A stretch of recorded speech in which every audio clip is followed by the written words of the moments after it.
O Arthur Leaoff mandou aqui. E aí, Dudu, fiz campanha por você e seu pai em 2018 ativamente. Gostaria que você comentasse sobre os relatórios da ABIN para seu irmão Flávio e por que ele está usando o foro privilegiado para se proteger das investigações. Só vai vir porrada aí. Pensei que isso era coisa de vagabundo. Além disso, por que articularam contra a CPI da Lava Toga? Vocês têm medo dos canalhas do STF agora? Ele articulou contra a CPI da Lava Toga. Outra coisa, se alguém for me processar, cara, eu não escolho onde é que vai me processar. Só que o fato de eu ser deputado federal, vão me processar no STF. Simples assim. Que se processar em qualquer outro tribunal, vai ser um processo inválido. Para mudar isso daí, tem que mudar a Constituição, cara. Goste ou não, né? Tá aí o Daniel Silveira para prova. Se perguntar pro Daniel Silveira, você prefere ser processado no STF ou na Justiça Comum de primeira instância? Como? Vai falar comum de primeira instância. Eu também. Entendi. A não ser que seja o Lula. Mas ele fez outras perguntas aí. Pô, relatório da BIM. Cara, todo presidente é abastecido de informações da PF e da BIM. Por exemplo, o Trump. Toda segunda-feira ele tinha reunião com a diretora da CIA, que passava para ele um panorama do cenário. O cara tem que ser abastecido com informação, não tem nada de legal nisso. Mas informação sobre o filho dele? E quando é que tem? Cadê o relatório da BIM? Não sei. Cara, é tudo, mais uma vez, cara, o que acontece? Aproveitam-se da ignorância da população que não sabe, e não tem que saber mesmo como é que funciona tudo dentro de um governo, e onde se encontra uma oportunidade para tentar pintar que ali tem uma ilegalidade, os caras vão lá e ficam pintando a ilegalidade. Acabou, cara. Mas será que é só isso? Você acha que o STF ia acochambrar, ia passar a mão na cabeça do presidente Jair Bolsonaro, se ele estivesse exigindo relatórios, etc. O STF ia fazer uma chantagem política com ele, ia ficar batendo nele com umas coisas que ele sabe que não vai derrubar, e ia usar o que eles têm de verdade, a munição forte deles, pra chantagear ele politicamente.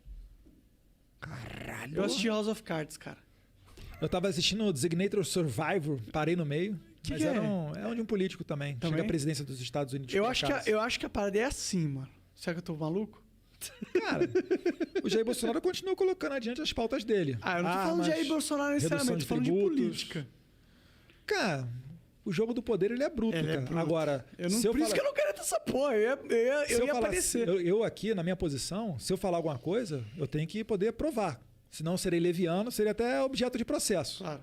Então, por exemplo, teve alguma articulação disso ou daquilo? Não, apresenta as provas aí, cara. Articulação contra a CPI da Lava Toga. Caralho. Será que o Flávio Bolsonaro é tão poderoso assim? Ele falou, não quero, e ele manda no Senado? Não sei, quando o cara vira filho do presidente, os caras... puta. Eu dei a percepção que ele vira poderoso. O filho do presidente não livrou o Daniel Silveira da cadeia. Daniel Silveira é segundo escalão, foda-se. Cadê o Flávio? Não, mas o Flávio liberdade... está lá em Brasília? Hoje é segunda-feira. Deve estar em Brasília, Então, vamos, já que a gente tá conversando contigo aqui, eu vou pedir pra tu desenrolar com ele, pra ele não vir aqui também, pô. Vamos trocar ideia com ele, tirar esses panos aí, limpo aí, caralho. Fazer o convite, vambora. Demorou, então. O Daniel Silveira? Não, o Daniel tá preso, porra. Mas se ele quiser vir aí falar. Pede pro Alexandre de Moraes lá pra ter uma condicional. Se o Alexandre quiser vir aí falar, duvido, mas pode. Tá convidando o Alexandre de Moraes, ó. Por que não? A gente convida todo mundo, cara. Até o Felipe Neto, se quiser vir aí, pode conversar acho que mês que vem vem o... ídolo. Mês que vem vem o Haddad também, pô. Pode chamar. E essa aqui não tá escrito não, eu que vou te perguntar. E o lance lá do... Ficou puto com o Nando Moura, cara? Cara, o Nando Moura é o seguinte, eu não entendi como é que ele virou a chave tão rápido de uma hora para outra, né? Não sei dizer o que aconteceu com ele. A gente foi chamar ele pro CIPEC, mas de fato eu desconvidei porque a galera ia vaiar ele, ia ser um surto de loucura, ele ia mandar a galera ir para aquele lugar, sei lá. Porque ele falou que Aí eu falei, não, cara, ele começou a sentar porrada de uma maneira assim, totalmente bizarra. Será que não dá pro cara entender um pouquinho de como é que é você sentar na cadeira presidencial e ter a visão de governo? Assim, o nosso objetivo tá lá. A gente vai continuar lutando para aqueles objetivos. Jair Bolsonaro, 20, 30 anos dentro do Congresso Nacional, todo mundo sabe o que ele quer. Agora, não é que sentou na cadeira de presidente, o cara consegue fazer o que ele quer, cara. Eu todo concordo. mundo vendo isso. Isso é verdade. E pro bem e pro mal. Mas ele poderia decidir quem é o Procurador-Geral da República e é uma canetada, porque tem que ser sabatinado pelo Senado Federal. Quase tudo, se chama a teoria dos freios e contrapesos, né? Que a Constituição é feita dessa maneira, um poder controlando o outro. O presidente pode sugerir projetos de lei. Se a Câmara aprovar projetos de lei, ela tem que submeter à sanção ou veto do presidente. E um vai controlando o outro. O único que não tem um controle é o judiciário, que realmente o que ele decidiu está decidido. Porque né? ele é o intérprete supremo E aí da lei. é o que até o senador Rui Barbosa dizia, né? A pior ditadura que existe é a do judiciário, porque as suas decisões não têm a quem recorrer.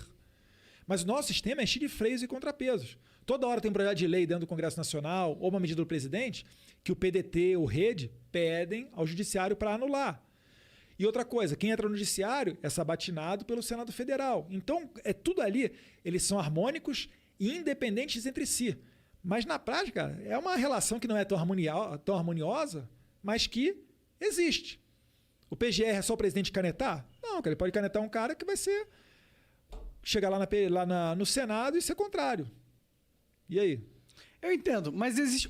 acho que... sendo advogado do diabo aqui um A pouquinho. gente está jogando o jogo de acordo com as suas regras. Se a gente pisar fora das regras, é ditadura. Vocês querem ditadura? Eu não quero. Não. Mas, sendo advogado do diabo, eu acho que o argumento do Nando Moura é o seguinte: você tem um navio à vela, e aí o vento tá soprando, tá ligado? A forma com que você posiciona a vela diz muito sobre o seu navio, em que direção você quer ir. O argumento do Nando Moura, na minha visão, é... No momento que o Bolsonaro colocou o Aras, a vela se moveu para uma direção que não era uma direção que a gente queria ver. A vela se moveu. Eu não queria ver o Aras. O Aras é um insider. Ele é um cara dentro do jogo de poder. Ele é um cara que está no ciclo da parada. Ele não é um cara que chegou ali para mudar o negócio. É um cara que chegou ali para manteigar a parada. Não seja tão imediatista. A gente tem décadas de esquerda. Você acha que o Aras manda na PGR? Não. Você acha que todos os procuradores do Ministério Público se submetem ao Aras? Claro que não, cara. Você acha que todos os servidores públicos federais se submetem ao Jair Bolsonaro? Várias vezes nós somos sabotados, chamado Deep State, no cara de quarto, quinto, sexto escalão, que recebe uma ordem, ainda que seja ministerial, o cara senta em cima daquilo e não faz, cara. E aí a coisa não sai. O decreto não sai, o licenciamento ambiental não sai. O argumento é, o Aras era a manteiga que a gente precisava para conseguir fazer com que o sistema projetasse resultados que eram favoráveis a nós. O Aras, calma aí, repete de novo? O Aras era uma peça-chave da parada, porque ele era um cara que poderia facilitar dentro do sistema pelo qual vocês assumiram como presidente, ele poderia facilitar ganhos de políticas que vocês almejavam. Pô, calma aí, você tá falando pra gente usar a PGR pra ter ganho político? Não, cara, pior que eu não sou tão... Cara, imagina eu falando isso, cara. Entendi. É que eu sou burro, mano. Não pensei nessa... Não, assim, eu tô entendendo.